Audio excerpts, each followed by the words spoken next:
Olá meninos, espero que estejam todos bem e a cumprir com as medidas de segurança nessa fase de confinamento social e de pandemia. Como vem aqui no sumário, falaremos sobre classificações fenéticas e classificações filogenéticas. Vamos começar por definir o primeiro grupo de classificações fenéticas. Normalmente são um grupo de classificações que têm em conta as características fenóticas que os seres vivos e não levam em conta a história evolutiva deles. E como já aprenderam na aula passada, um tipo de característica ou de classificação que não leva em conta a história evolutiva ou processo evolutivo de uma espécie pode ser considerada como uma classificação horizontal. Quer dizer que as classificações fenéticas são consideradas como classificações horizontais. Um exemplo desse tipo de classificações é o que vocês veem aqui no quadro. O golfinho e o tubarão são colocados no mesmo grupo, ao passo que o peixe dourado é colocado no outro grupo. Em que se baseia essa classificação? Nota que, se estamos a chamar atenção a classificações fenóticas externas, o que podemos ver, o golfinho, a forma do corpo dele é muito mais parecida a um tubarão do que ao peixe dourado. Então, nesse tipo de classificações, colocam o golfinho e o peixe e o tubarão no mesmo grupo, ao passo que o peixe dourado fica num outro grupo. Isso já acontece de forma diferente nas classificações filogenéticas, que nesse grupo de classificações essencialmente baseia-se no percurso evolutivo dos seres vivos. E como também já aprenderam antes, esses tipos de classificações são consideradas como classificações verticais. Por quê?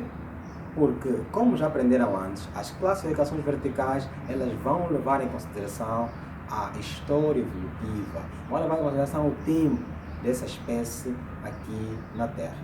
E para isso, vamos olhar para o exemplo anterior novamente. Se no exemplo anterior, nas classificações fenéticas, colocaram o tubarão e o golfinho no mesmo grupo, agora nesse vamos inverter. O tubarão ficará no mesmo grupo que o peixe dourado. Por quê? Ambos são peixes. O tubarão e o peixe golfinho vão fazer parte dos peixes. Ao passo que o golfinho é um mamífero, então não deve estar no mesmo grupo. Então, olhando para isso, já sabem que as classificações fenéticas e filogenéticas vão diferir no fator história evolutiva ou processo evolutivo.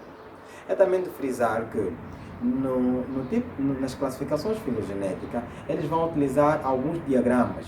Estes diagramas vamos chamar eles de cladogramas. Esses cladogramas podem, às vezes, não levar em consideração o tempo e outras vezes levam em consideração o fator tempo. Por exemplo, quando um cladograma leva em consideração a história evolutiva, ou seja, o tempo, vamos a falar milhares de anos atrás, antes da Era Comum, antes da Era de Cristo, esses fatores vão fazer com que um cladograma seja denominado uma árvore genealógica.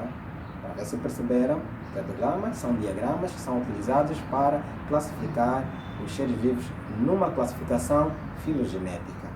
Árvore filogenética serão os mesmos diagramas, mas que levarão em conta o fator tempo.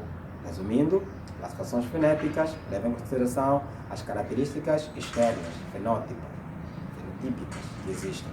Ao passo que as classificações filogenéticas vão levar em consideração não só características externas, mas como também a história evolutiva do ser vivo.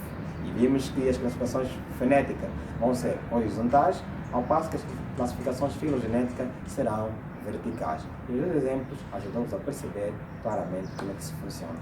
Espero que estejam bem e continuem a cumprir com essas medidas de segurança. Até já!